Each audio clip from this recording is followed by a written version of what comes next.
Good morning. Hope you're having a great week. It is Monday, May 12th, 10:05 a.m.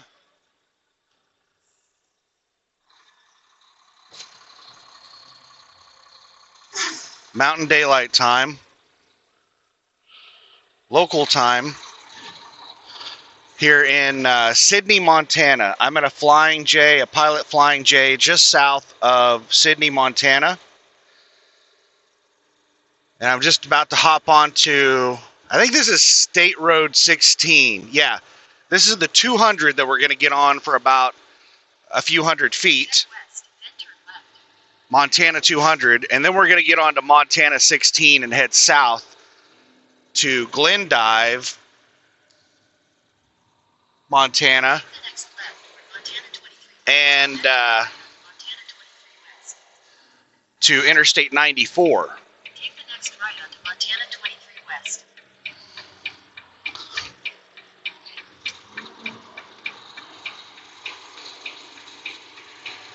I hate roundabouts. 600 feet at the traffic circle, take the exit Montana 16 South.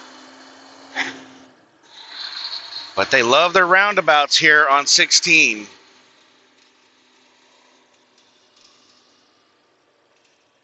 think I'm going to let FedEx go through first. They're flying through here.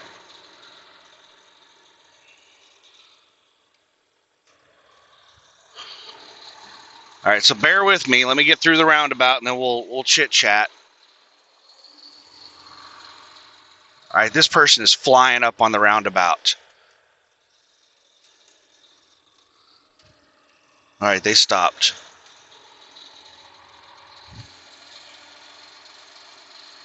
Exit the traffic circle onto Montana 16 South. Continue on Montana 16 South for 9 miles.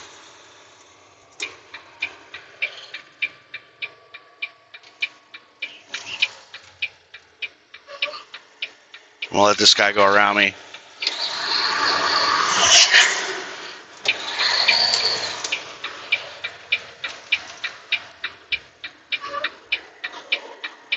Well, there's a four-wheeler behind me as well. I'm going to let them go around me. Because I know I'm going to be the slowest truck on the road.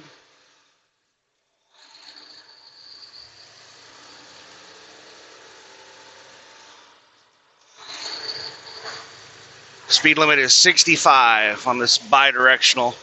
And it doesn't have very many passing lanes. I think I remember there being passing lanes, but not many of them when I drove up here. So what's going on? Let me roll my window up, reduce the road noise a little bit.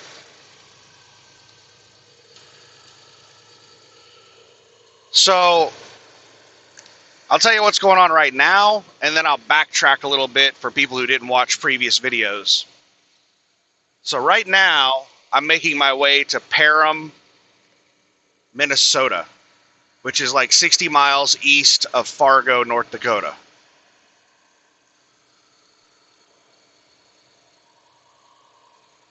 I'm picking up a load of potato chips that weighs 11,258 pounds, according to the freight bill, if I remember correctly. And I'm taking it to a Target distribution center in Pueblo, Colorado. And the agent has warned me multiple times that... Oh, just a second here, just a second. We have a large piece of farm equipment in the road, and it's a blind corner. This is a fucking amazing place to be passing. That farm equipment is on the shoulder, but it's also taking up this entire lane. That farm equipment's taking up 2 lanes. Here we go.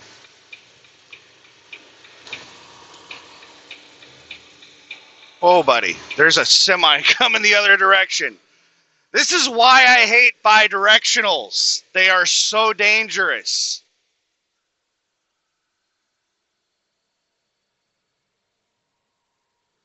And yes, passing was legal where I passed. It became a no passing zone right after I passed because of that blind corner. So that was not an illegal pass.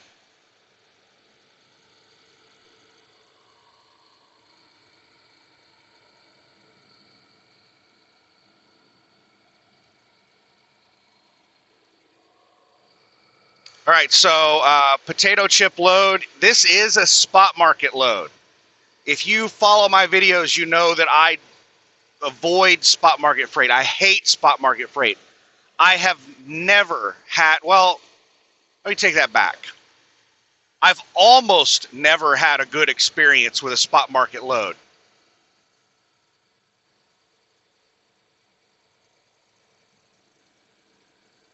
I'm trying to remember if I've had a good experience with a spot market load at Landstar, because I do recall hauling a spot market load at USA Truck that was awesome. Easy in, easy out, easy delivery, and it paid crazy money. It was going from, God, I can't remember.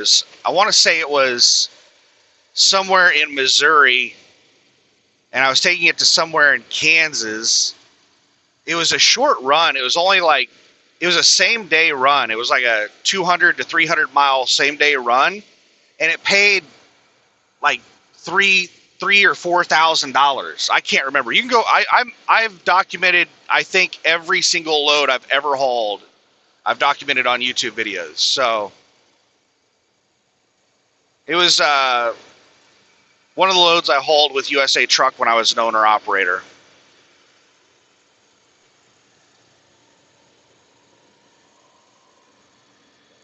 And I didn't have any issues with that load.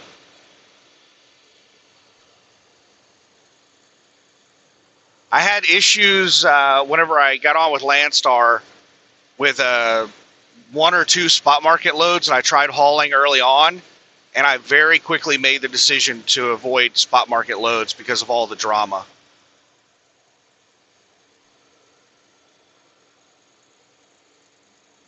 They don't uphold the contract terms, like detention pay and all the extra, the accessorial pay in general. They don't.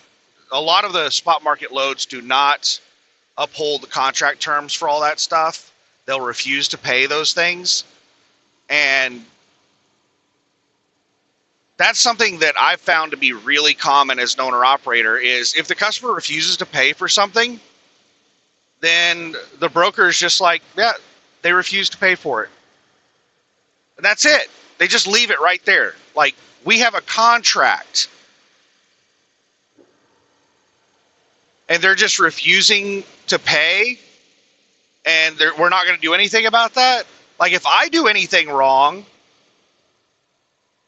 I can't refuse to take penalties or whatever. The customer has all of the control on these loads because they are the ones paying. They have all control, and the brokers will not argue or debate with them. They won't, the brokers won't do anything. But anyway, this is turning into a rant about something else.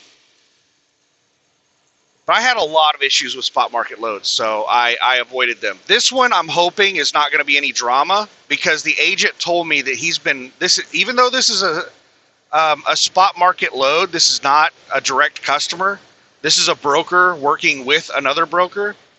The Landstar agent told me that he's been hauling these loads with this broker for 12 years.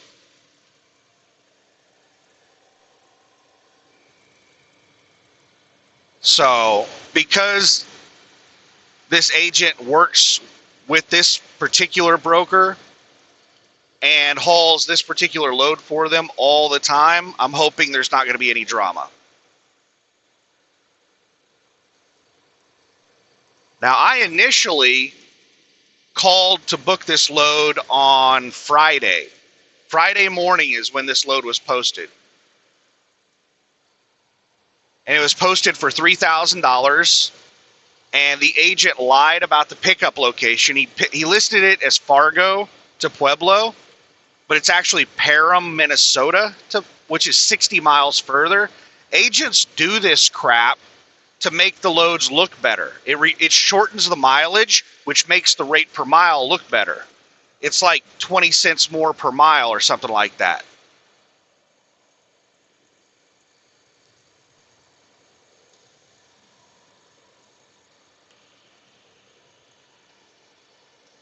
Just a second, is that farm equipment or is that a trailer hauling farm equipment? Okay, that is farm equipment. There's farm equipment coming the other direction. And that thing's taking up 2 lanes as well.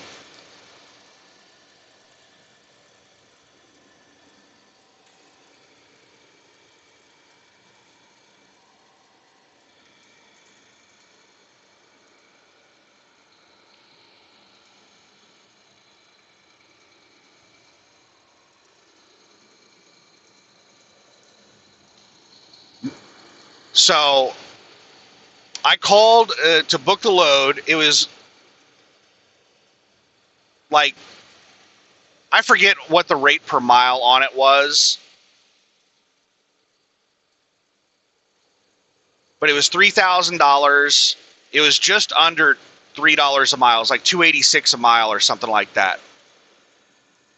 And I generally do not touch loads going to Colorado for less than $5 a mile, because the nearest freight market to Denver is Kansas City, and that's like 700 miles away. So you have to factor in a 700 or more. It would be better to go to Dallas. If you're going to be deadheading 700 miles, then instead of going to Kansas City, just go to Dallas. So you're going to have to deadhead from Denver all the way to Dallas to get a decent load. So you have to factor that in. That's like taking a load to Denver is like taking a load to Miami, Florida, southern Florida. It's really bad. So it has to pay really well to offset your deadhead costs or the cost of you taking some really cheap load out of that market. But I need to get home. I've only got like 2 pair of clean underwear left. I'm almost out of food. Like, I need to get home and restock the truck. So I'm looking for a load to get home. And man, I've been having such a hard time finding a load getting home that I've started thinking about deadheading. It's about 1,300 miles to deadhead all the way to the house. I was like, damn. I would hate to deadhead. I would really like to get a load on the way home and make like $2,000 rather than spend $600 in fuel to go home. You know, if I just deadhead, I'm losing $600. If I get a load, then I can actually make like $1,500 after fuel cost. So I was really hoping I would be able to find a load to go home on rather than having to deadhead. And even though this is a load I would not normally touch, I called to book it Friday morning. And the agent, I talked with them about the load. I told them, just a second here, there's a 4-wheeler on the right side about to pull out of a driveway. Let's see if they're going to pull out in front of me or not. Looks like they're wanting to go the other direction, maybe. Looks like they're going to wait on me.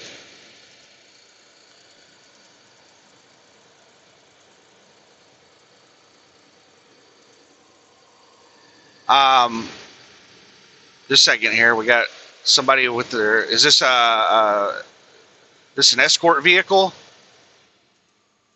What the hell is going on here?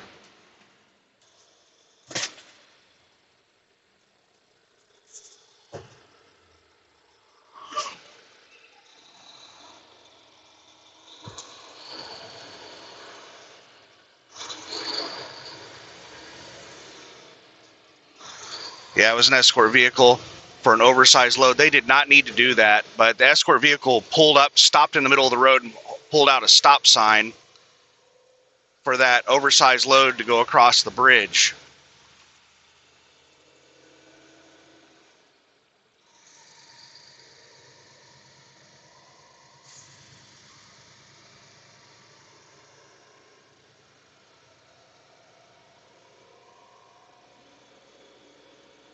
It's a good thing I was empty. That was a very abrupt stop.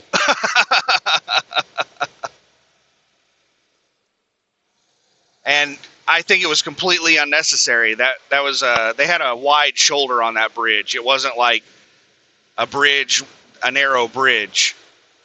It had basically a full shoulder on that bridge.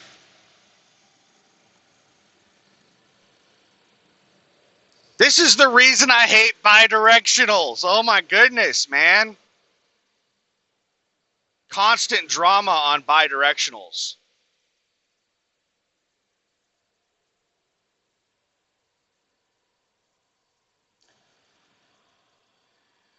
So I called to book the load at $3,000, which was like $286 a mile. Got all the information on the load. It's going to a food distribution center, a warehouse, a food warehouse. The guy was like, there's going to be detention, but it pays $40 an hour past 2 hours on detention. And I was like, okay, that's not a big deal.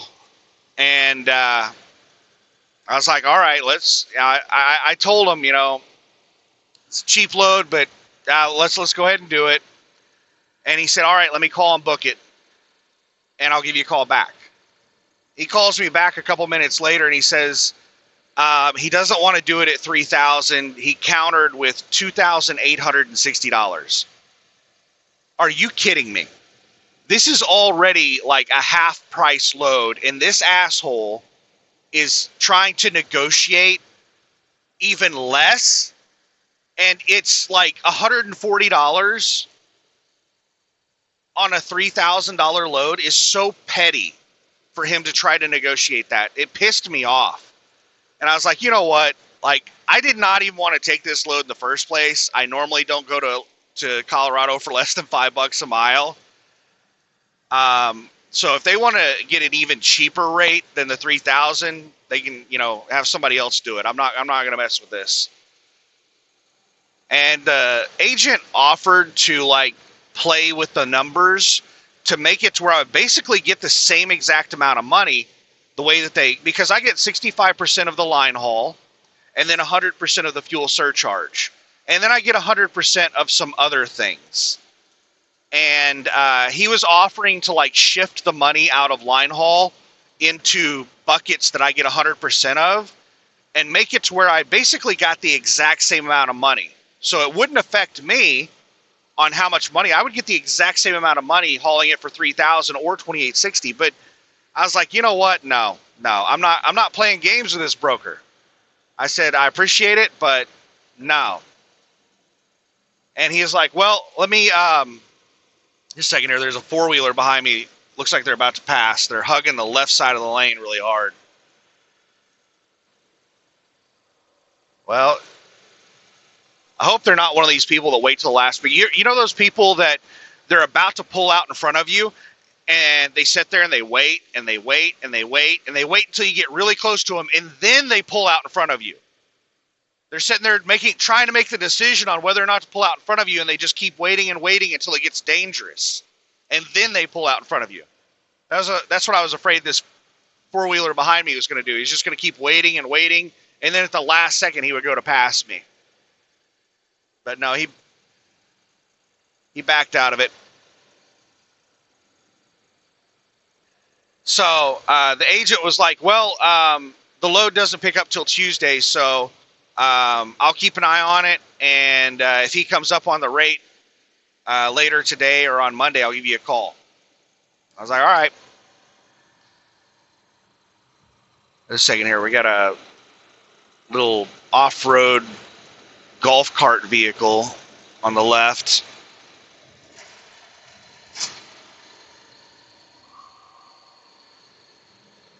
So, all right, speed limit's dropping down to 55.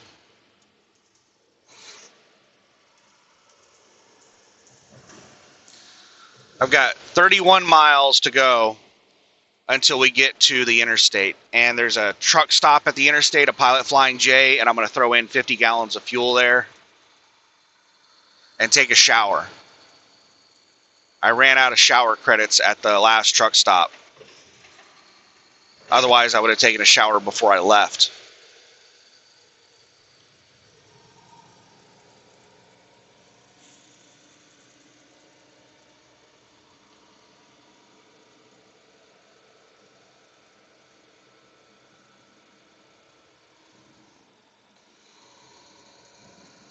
So we go through the weekend, and then today, Monday rolls around, 5:30 this morning, which would be I'm on Mountain Daylight Time, and we're only a couple of miles away from Central Daylight Time. Once we cross the border into North Dakota, which is just a few miles away, we go to Central. So 6:30 a.m. Central, 5:30 Mountain. The agent calls me this morning and asked me if I'm still interested in that load. And I didn't bother calling him back. He left a voicemail. So I went about my business today, and I was planning at some point today to drive down here to this Pilot Flying J and throw in 50 gallons of fuel and take a shower. And then I was undecided if I was going to continue and drive on to Fargo afterward. So that's what I was sitting around thinking about while I was playing video games this morning. And then I get a load alert about this load. They increased the price to $3,250. And I sat there and thought about it, and I thought about it, and I was like, you know what? I've been here for 2 weeks, and this is the only load that's paying a decent amount of money heading in the direction of my house. Whenever I first got here, I was looking for loads going anywhere. Well, anywhere that I'm willing to go. All right, the four-wheeler behind me went for it.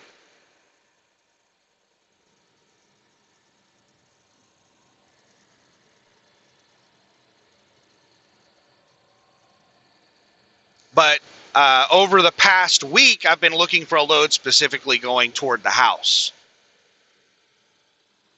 And I've been looking for loads that pick up anywhere between me and my house that I could haul. Like I'll deadhead all the way to Omaha, Nebraska to pick up a load going toward, Oklahoma City. I had all kinds of load alerts set up along, the path to Oklahoma City. And I was getting absolutely nothing. This is the only load. I was like, you know what? If I pass up on this load, I'm probably going to end up deadheading home. So I can take this load and make $1,500, or I can deadhead home and lose $600. So I made the decision to go ahead. I sat around and thought about it for about 10 minutes, maybe 15 minutes. And then I called the agent. And the agent was really excited when I called. He's like, yeah, man, I called you this morning, and I couldn't get a hold of you. And I thought, you know what? Let's go ahead and put in a higher offer. Because I was going to, if I could have gotten a hold of you this morning, I was just going to try to book it back at $3,000. But since I couldn't get a hold of you, I put in an offer at $3,250, and he accepted it. So he was really excited that he was able to get it at $3,250. Which I still think is a cheap load. I think that the original broker that booked this load is making an absolute killing on this load. This load was probably booked at $5,000 or more, and that broker is probably profiting like $2,000 on this load.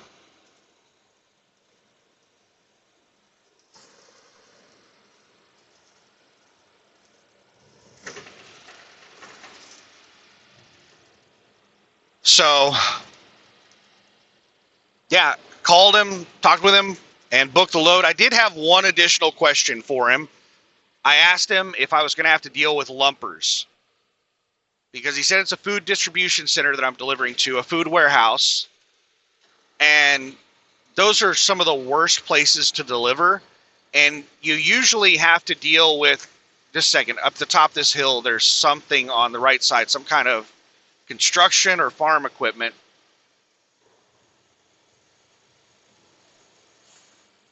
I'm going to slow down because everybody in front of me is slamming on their brakes.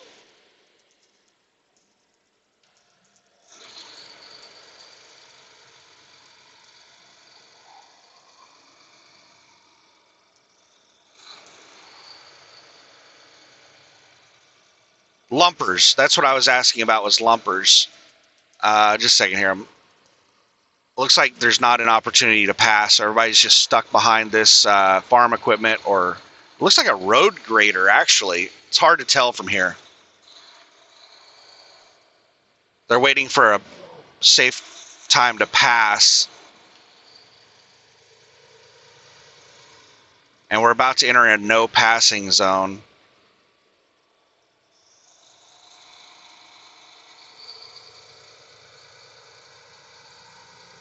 Well, at least this thing is not taking up the entire lane. We are entering a no passing zone. I'm not going to risk a head-on collision. We're going to wait until I have decent a decent view of what's coming before I attempt to pass.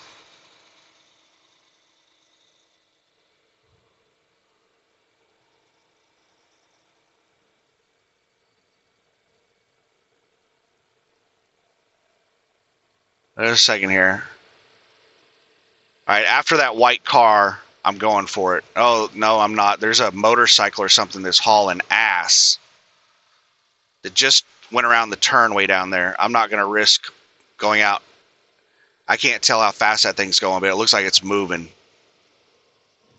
So after this motorcycle, I'm passing.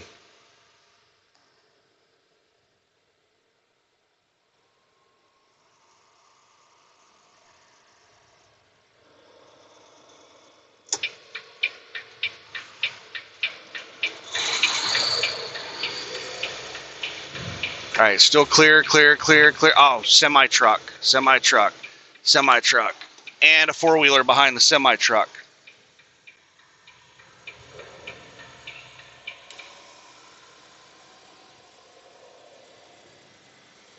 All right, we're clear of that farm equipment, or whatever it was. Honestly, I was paying so much attention to the oncoming traffic, I didn't even turn and look at it as I was passing it to see what in the world it was.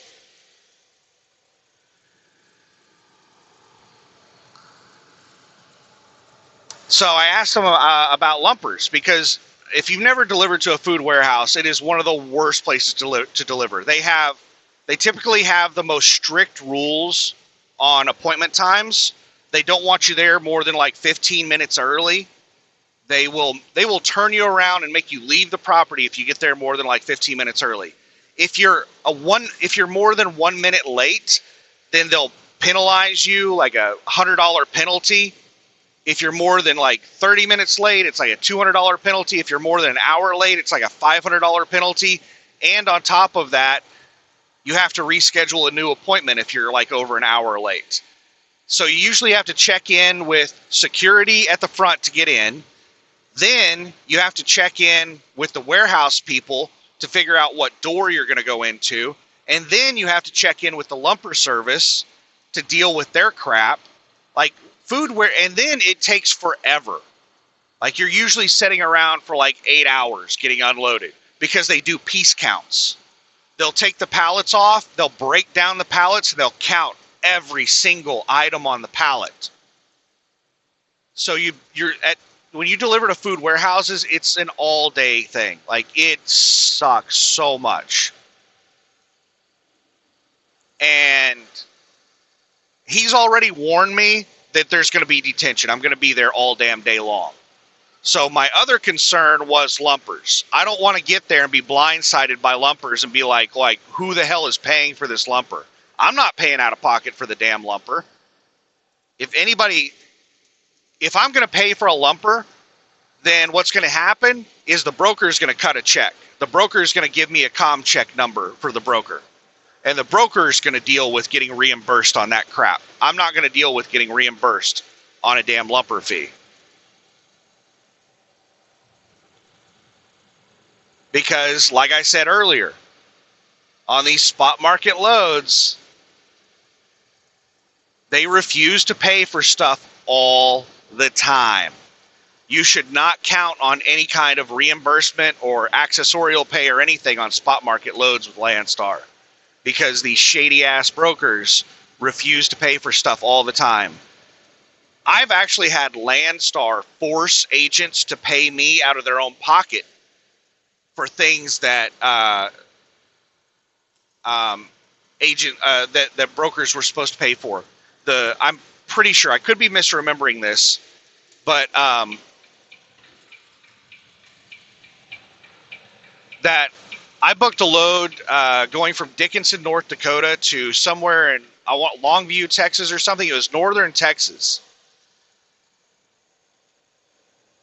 And just a second, there's like 4 four-wheelers behind me, but they're like a quarter mile back and they're not even really catching up with me. This is not a very long passing lane. So if you guys don't want to hang out behind me, you better speed the hell up. I already see the sign about the lane ending. All right, now they're finally speeding up. It looks like only one car is trying to pass me. Oh, that's not the lane ending. That's a deer crossing sign. But yeah, I deadheaded all the way from Billings, Montana to Dickinson, North Dakota to pick up this load. And I get there and the load's not ready. It's a power only load hauling customer equipment. And the equipment is buried in like a foot of mud out in a field. And it has all kinds of things broken on it. Like, it's not legal. It has to be it's raining and it's muddy. They're going to have to wait for the ground to dry so that they can bring a tow truck out into the field to pull this thing out of the field. And then it's going to have to go into the shop.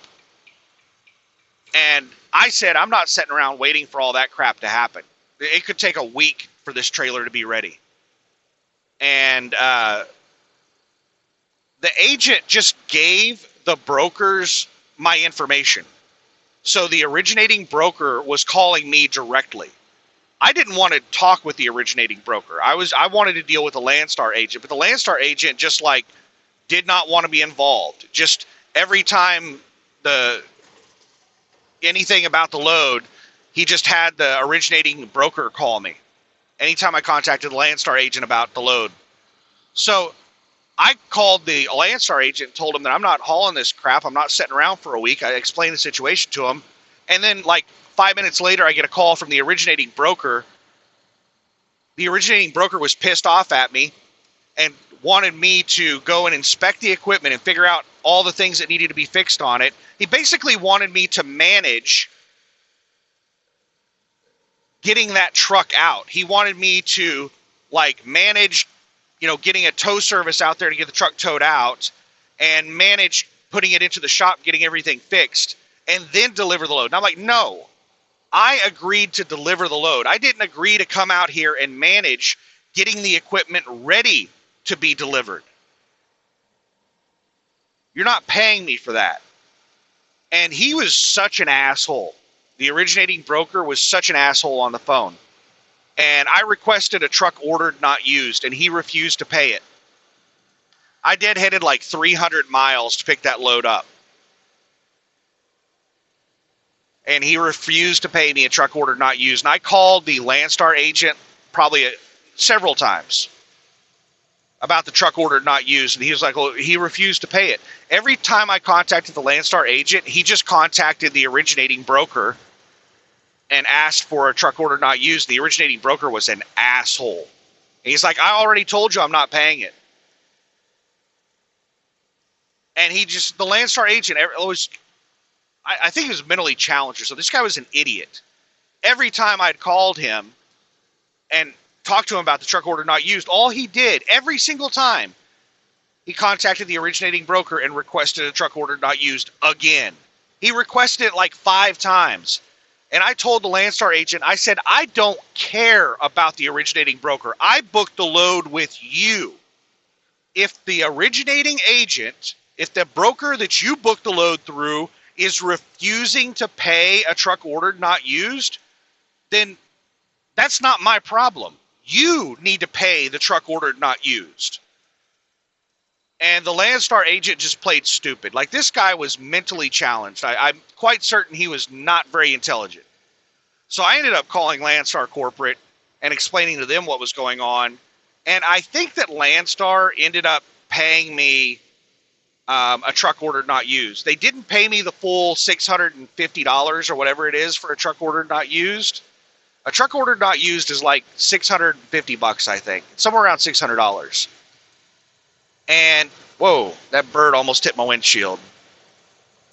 And they did not pay that. They ended up paying like $250 or $300 or something like that. Just a second here. This flatbed's going slow.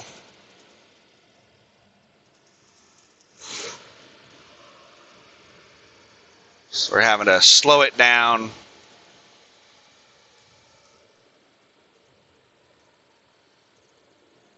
Only got 15 miles to go, but it looks like we're stuck behind this flatbed for the rest of the drive, doing like 63.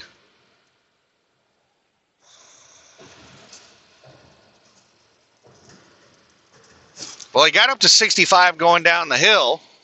Now we're down to 60.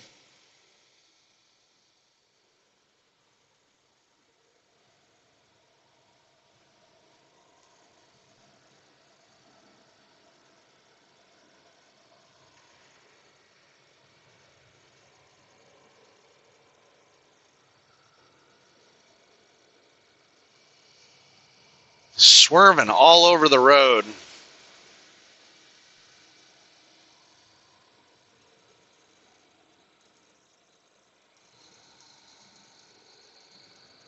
It's really dangerous to go over to the shoulder like that. There's crap on the shoulder. You can't see it, but there he goes onto the shoulder again. There's things on the shoulder. There's debris that collects on the shoulder because there's not a lot of people driving on it. So every time he goes onto the shoulder, he's risking a blowout, and he's risking throwing something up into my damn windshield. Or she. I just default to male. Women are just as stupid as men, so I don't want to leave, women out.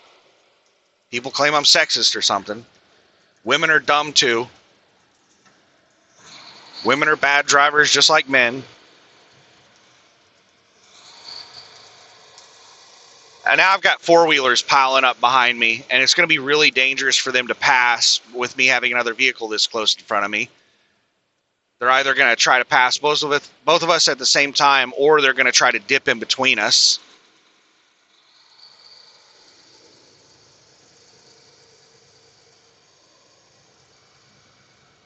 I don't think there's another passing lane. I don't mind doing 60, but I don't like driving in traffic clusters. And this person going slow has caused a traffic cluster.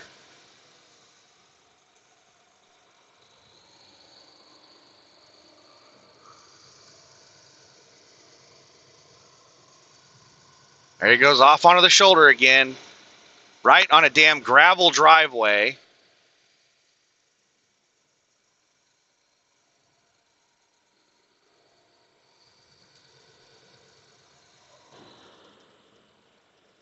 Onto the shoulder again. You would think that he's dipping over onto the shoulder to let people pass, but that's not what it is. He's just drifting off onto the shoulder randomly. This is not safe for this person to be passing like this.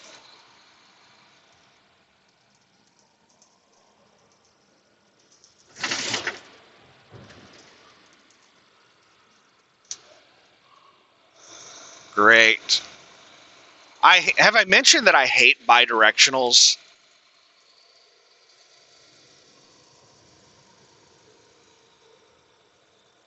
I'm not passing another semi-truck on a bidirectional unless I have like 2 miles of visibility.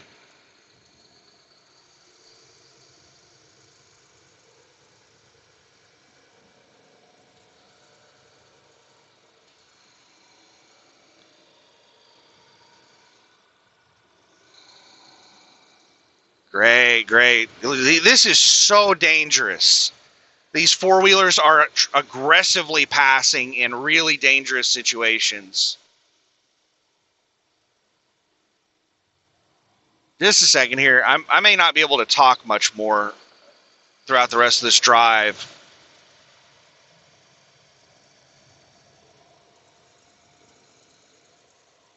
I've still got one more four-wheeler behind me, and then I have another truck. I have a whole bunch of vehicles about a mile back that are very quickly catching up with me, and I have one car on my back bumper. So this is just going to be dangerous the rest of the drive unless I can get around this truck. But I don't think there's a passing lane. And I don't think there's like a straight 2-mile section where I can see oncoming traffic.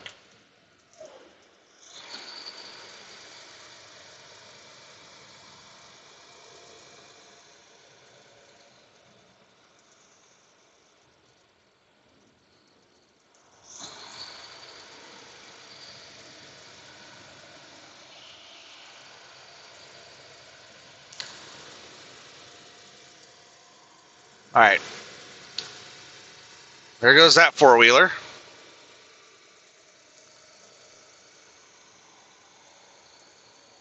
The one behind me looks like they're not going to attempt to pass. They're not like riding my bumper. They're a couple hundred feet back behind me, just maintaining that distance.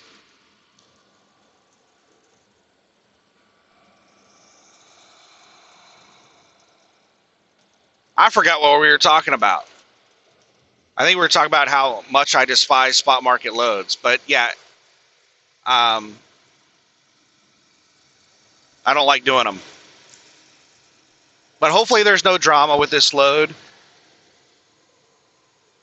And now I'm wishing that I would have driven to Fargo over the weekend. I was thinking about driving to Fargo over the weekend, but man, this asshole just keeps driving on the shoulder. I'm just like, I'm going to be really pissed off if he drives over that shoulder and throws a rock through my windshield and busts my windshield out. I don't like being behind this idiot because they're driving really slow. They're swerving all over the place. They keep going all over there onto that shoulder and kicking up crap off the shoulder.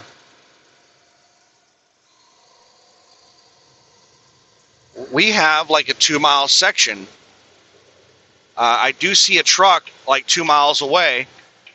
I would not attempt this if I was not empty.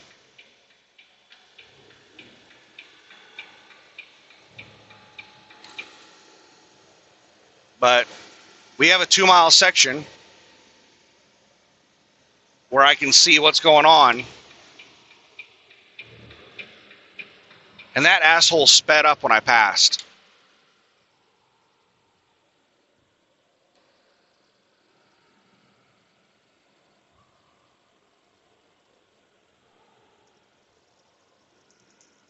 I should have flown by them at 70. I sped up to 75 to get around them quicker.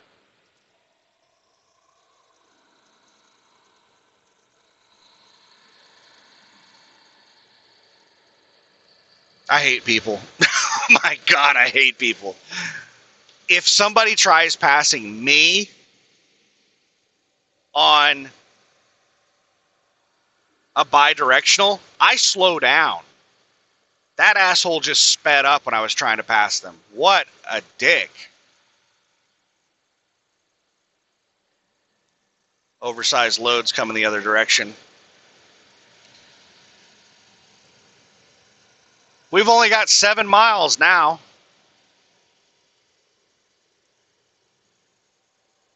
I would not have even bothered passing that person if traffic wasn't so heavy. It was just getting dangerous being behind them with all the traffic that was catching up and passing. It was just getting really, really dangerous. The chance of one of those four-wheelers doing a stupid pass and getting into a head-on collision and me getting wrapped up in it was just too high.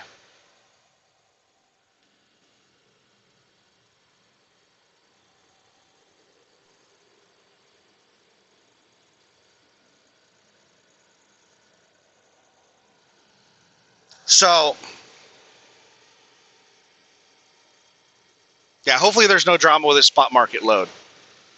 The plan is that, okay, this is a really tight schedule. I was hoping that I would have, like, after I booked the load, hindsight's 2020. Whenever I'm going to keep backing up and backing up and backing up here. Okay, where to start explaining this? When I initially delivered the load, the plan was to hang out in the Williston area where I delivered the load, Williston, North Dakota, for a couple of days and just see where the loads are at. Which direction do I need to go from Williston to get my next load? And I wasn't seeing loads anywhere. Right before I got there, while I was looking at the loads, I saw loads that were picking up in Casper, Wyoming. So I had seen loads in Casper, Wyoming, which is one direction, and I knew there were loads over in the Fargo, Minneapolis area occasionally. So I didn't know which one of those two directions to go. Casper is the much riskier direction because there's no freight in that direction normally. But I wasn't seeing loads popping up anywhere, so I didn't know which direction to go.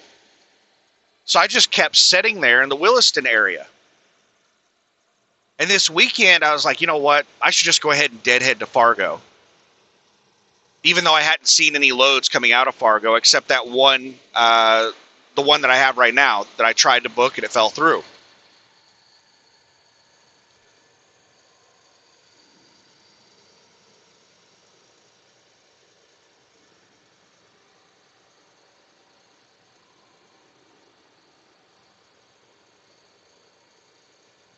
So I thought about driving over there this weekend. I was like, you know what? No, let's just wait until Monday. Let's see what gets posted Monday. And then I ended up booking this load. And it's over 400 miles to where I'm picking this load up at. And it picks up tomorrow morning. So I have a full day of driving today to get in position to pick up the load in the morning. I haven't even really done a trip plan. As soon as I booked the load, I was like, I have to leave now. Otherwise, I'm not going to make the pickup appointment. I don't have time to sit around.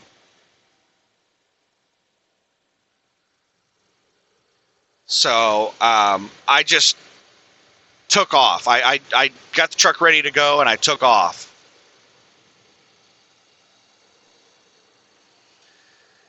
And I'll do a trip plan whenever I leave. Whenever I leave the truck stop here, I'll figure out where I'm going to stop in Parham to wait to pick up the load in the morning.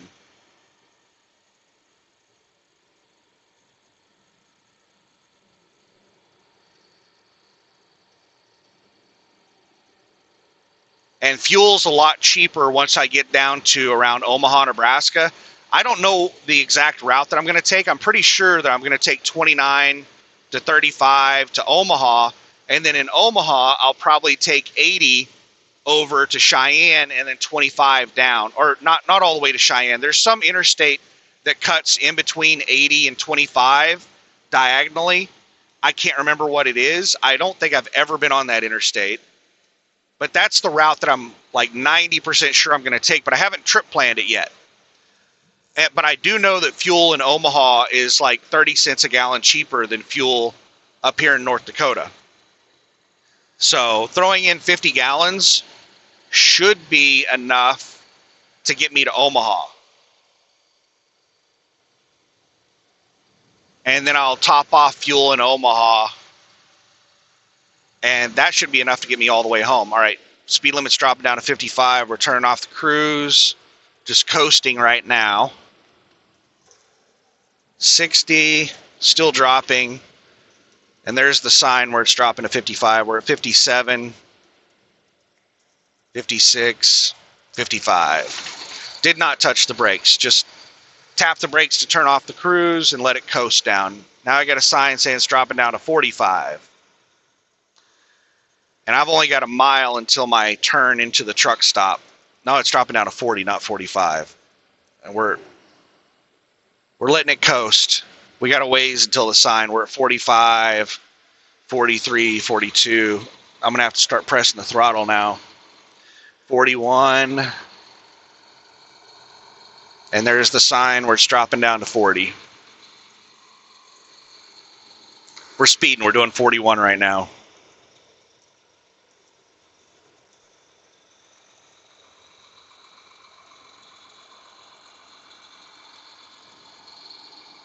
Half a mile. In a quarter mile, turn right.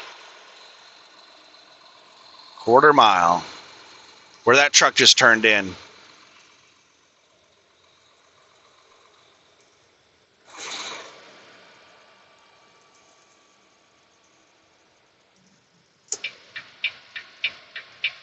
Take the next right, then your destination will be on the left.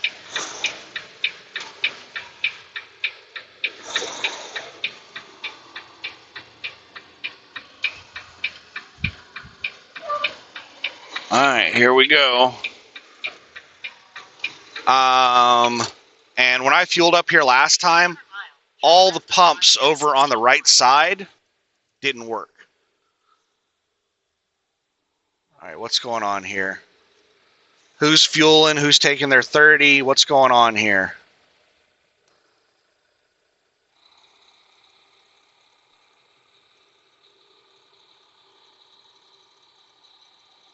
That flatbed is not even like parked at the pumps properly.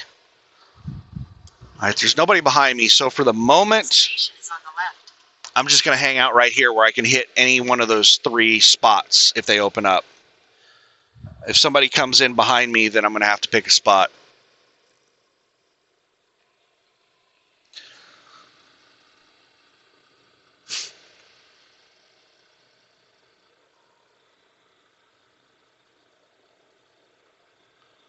I don't know what this guy is doing. He was standing outside his truck, just standing there. He doesn't have the fuel lines going or anything. Looks like he might be pulling forward. Yes, no, maybe. Somebody just dropped his hood, so it's a team.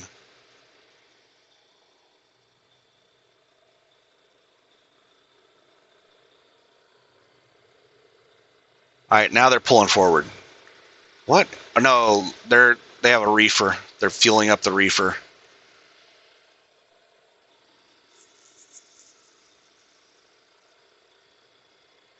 When I saw him pick up the fuel pump from the ground, I knew he had a reefer. That's what reefer drivers do whenever they pull forward so that the pump doesn't shut off. You can't put it back in the holder, otherwise the pump will shut off. You'll have to go through the whole process of paying for fuel again.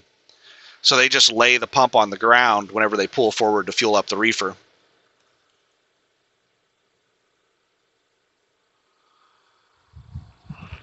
Nobody's pulled in behind me. But yeah, I'm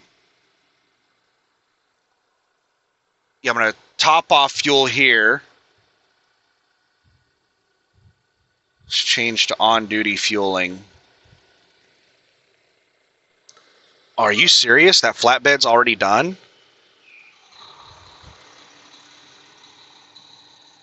That flatbed just pulled in there. I don't even know if that guy got fuel. I saw him messing with the fuel pumps, but I wasn't paying attention to see if he actually did fuel.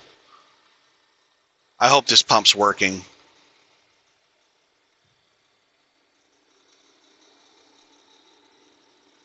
Oh no. The DEF is out of service. I don't need DEF.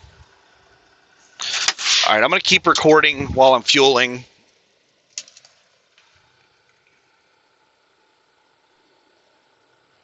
Let's see if why didn't I do this while I was sitting back there waiting? I completely forgot about the Pilot Flying J fuel app. Oh, and I do remember this place does not show up at all. So yeah, I can't use the fuel app. the showers, nothing shows up at this location. This is a franchise location. Where's my wallet at? Got to grab all my stuff. Got to hop out here. Hopefully the Bluetooth headset stays connected and you can continue hearing me.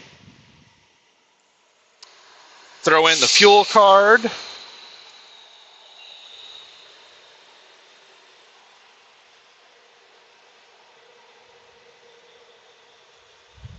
And it's not doing anything. All right, I'm going to run into the shop real quick. You know what?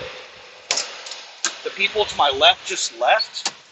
Instead of going inside, we're just going to go to the pump to my left.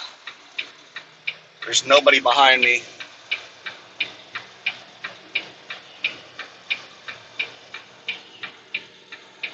Four-wheeler just pulled into the parking lot.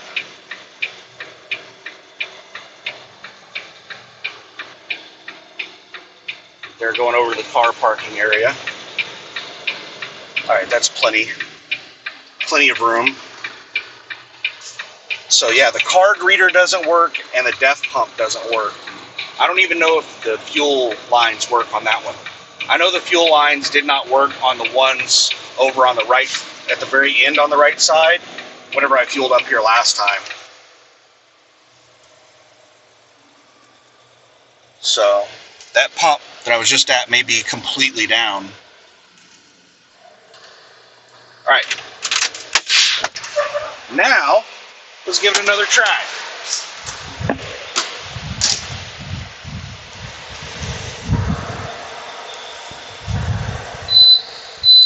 Yeah, this one's working. Now swipe my rewards card.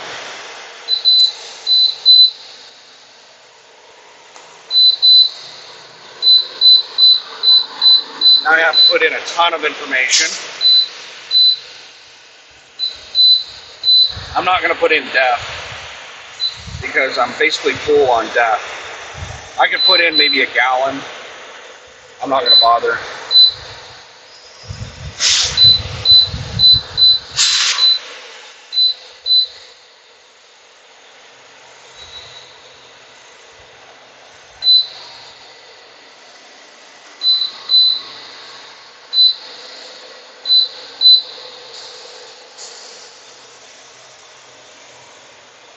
All right, I think I've got everything selected.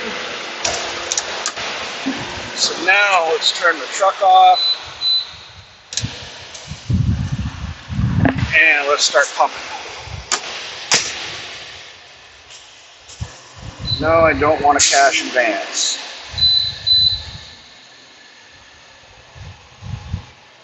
No, I don't want anything else.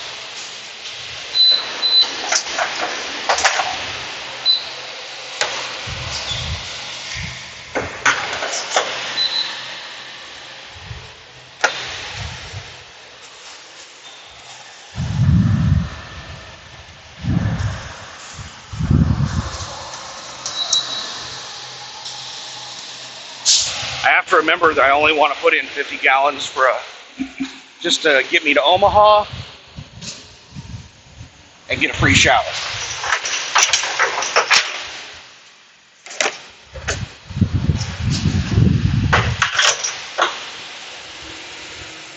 So how do you control only putting in 50 gallons? Well, the fuel pump handle on the driver's side controls everything. So whenever you want fueling to stop, if you just push in the handle where the pump goes, it will shut off fueling to both sides. So once I hit 50 gallons, I'll just push in that little lever for the driver's side fuel pump, and it'll cut everything off. And this is pumping fast.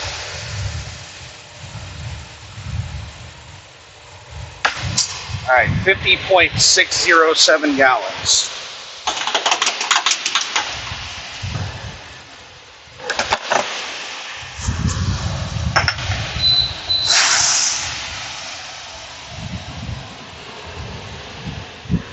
And then gonna go find a parking spot and go inside and take a shower. I'm suspecting that there's not a shower line because there's hardly anybody here, and it's middle of the day. There's usually a rush for showers early in the morning, like 7, 8 a.m.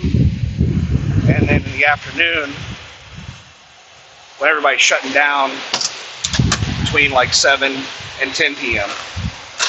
The middle of the day like this, usually not a big shower line.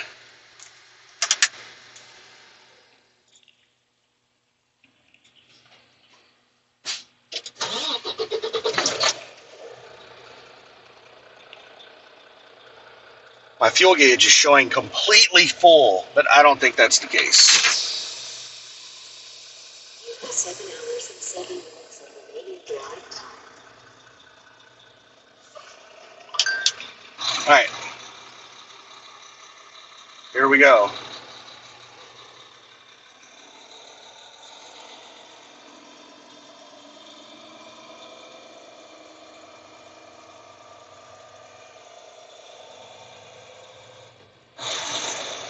Just watching this oversized four-wheeler, this escort vehicle.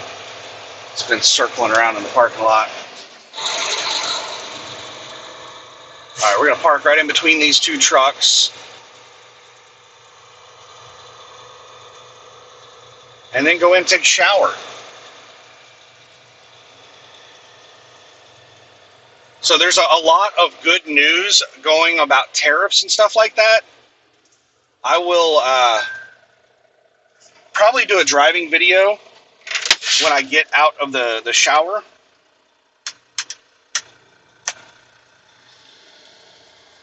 And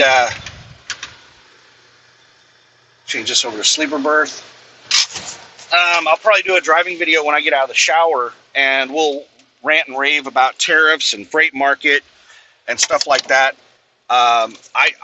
You know, I'm optimistic. I consider myself to be a realist, but some people may consider me to be like a pessimist. Second here, I'm getting all my clothes out.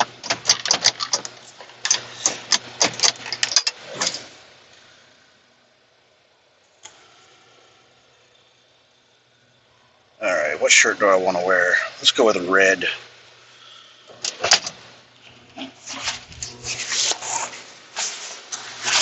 Oh, you know what I need to do? I need to put a new bar of soap in here. I always have a spare bar of soap for whenever I run out of soap. Just toss it in. So I need to go through, I can't remember which container I have my soap in. So I'm gonna have to go through my damn containers. I need to organize them better because I've just been tossing stuff randomly into whichever container has room. I need to organize the containers so I don't have to look through every single container every time I'm, want to find something. It is nice that they're clear, so I can just kind of like flip them around to easily look inside of them.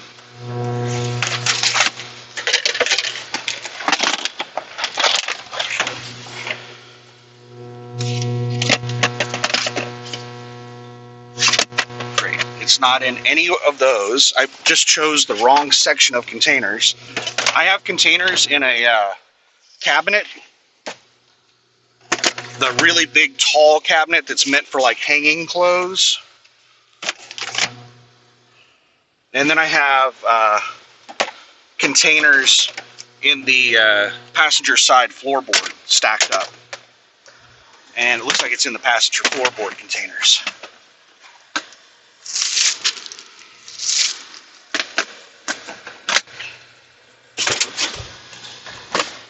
I know that I have lots of extra soap.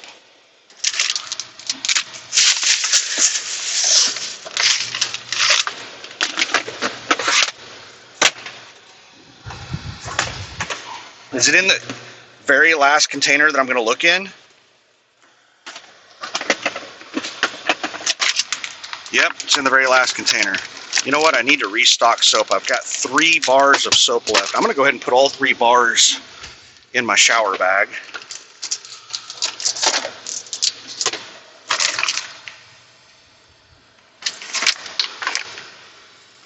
Oh, great. The guy next to me is heading to the showers.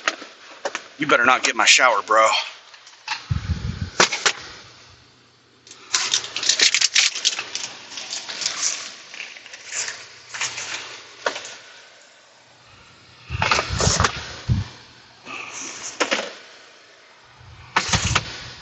All right. Shower bag's all good to go. So, we'll go ahead and end the video.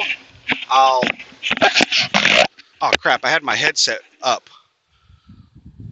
I forgot when I put my headset up. Hopefully you guys could hear me. I had the headset like up on top of my head. But I'll get this video uploaded and then I will go take a shower when I get back out. Maybe I'll start up a driving video and we'll talk about tariffs and stuff. All right, have a good one. Bye.